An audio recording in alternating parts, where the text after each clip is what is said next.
We are delighted that you would join us on this Monday. We're going to bring you up to date. I don't know if you were dialed into the news over the weekend, but interestingly enough, the New York Times posted on their website a big six-part story by a fellow by the name of David Kirkpatrick. And essentially what he did was he went over to Libya and he talked to a bunch of the people he says were deeply involved in what happened in Benghazi that night. And according to the New York Times report, hey, that video did have something to do with it. He said there's no evidence that al-Qaeda or any other terror group was infiltrated in Benghazi, and that video perhaps accelerated the anger toward Americans. So these are the things that we'd initially heard, you know, the talking points similar to what we heard from Susan Rice on all of the Sunday shows, you know, a year ago or so. But that is not the case, according to a lot of sources on the ground who have spoken to our Adam Housley, and they're outraged about this. They say this is an all-out lie, that it was a coordinated attack, that al-Qaeda did have something to do with it, that people were watching the gates, that there were men pointing in one direction and you know, saying, do this over there. It didn't seem like something that was just spontaneous. Representative Mike Rogers talks about this too, and here's what he has to say. There was some level of pre-planning, we know that. There was aspiration to conduct an attack by al-Qaeda and their affiliates in Libya, we know that.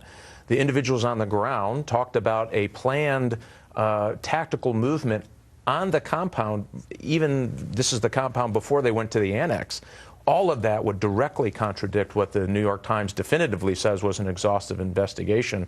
Tells me they didn't talk to people on the ground who were doing the fighting, the shooting, and the intelligence gathering. When you put that volume of information, I think it proves that that story is just not accurate. And the interesting thing is that the New York Times story has ignited this firestorm, a bipartisan firestorm in America. Even Representative Adam Schiff of California said, I agree with Mike Rogers and what he just said, that al-Qaeda was involved and that Congress, based on intelligence that they see, say, yes, al-Qaeda was absolutely involved. And so the question becomes, is this the report now that the mainstream media has kind of been waiting for? And so we watched Meet the Press yesterday, where they went hard after Congressman Darrell Issa. Take a look at this. This is really incredible to watch. You said repeatedly that it was al-Qaeda, and the reason that matters is that you and other critics said the president specifically won't acknowledge it's al-Qaeda because it's an election year, and he wants to say that after bin Laden, it's been decimated and would make him look bad if it were al-Qaeda. Al-Qaeda is not decimated, and there was a group there that was involved that is linked to al-Qaeda. What we never said, and I didn't have the security look behind the door, that's for other members of Congress, of what the intelligence were on the exact correspondence with al-Qaeda, that sort of information. Those sources and methods I've never claimed. Why use the term al-Qaeda? Because you and other members of Congress are sophisticated in this and know that when you say al-Qaeda, people think central al-Qaeda. They don't think militias that may be inspired by bin Laden and his other followers. So it is a hot button for political reasons from the administration's critics. But, Andrea, it was accurate. There is a group that was involved that claims an affiliation with al-Qaeda. Now, al-Qaeda is not a central command and control. It was, in fact, a loose group that could take general statements and act on them. The fact is, people from this administration, career professionals, have said under oath there was no evidence of any kind of reaction to a video. And, in fact, this was a planned attack that came quickly. That's the evidence we have by people who work for the U.S. government and were under oath. Do you notice how David Gregory and Andrea Mitchell both tried to gang up on him like, hey, wait a minute, you Republicans were trying to tell us that it was al-Qaeda. And the New York Times, yeah, they wouldn't have a dog in that race. The New York Times says it wasn't al-Qaeda and it was related to that video and stuff like that. What's interesting is I've spoken to people who were on the ground. Did you realize that the house next to the consulate was owned by Ansar al-Sharia, the al-Qaeda affiliate? Did you realize there were al-Qaeda flags flying over Benghazi for the month before? And in fact, they had a week of briefings leading up to September the 11th of that year.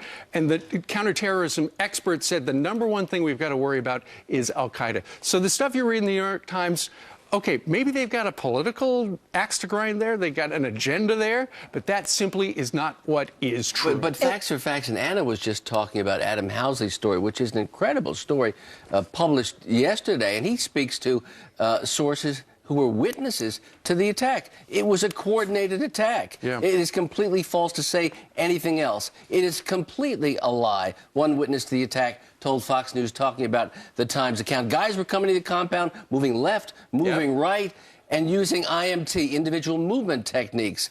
This was not a spontaneous attack. And there are names that multiple sources are floating around, namely Ahmad Abu Khattala, and he essentially led the ground forces from the Libyan military militia there that is also tied to Ansar al-Sharia, and that is essentially the name of the game, the biggest one in town right now with the most personnel and the most money and the most training. And so these other militias are not wanting to turn him in because they also have ties. So it's getting into the weeds what the mainstream media is doing when they're saying it's not really al-Qaeda. Well, and you got to wonder, why would the New York Times put that story out there? Could it possibly have anything to do with, let's see, who was running the State Department back then?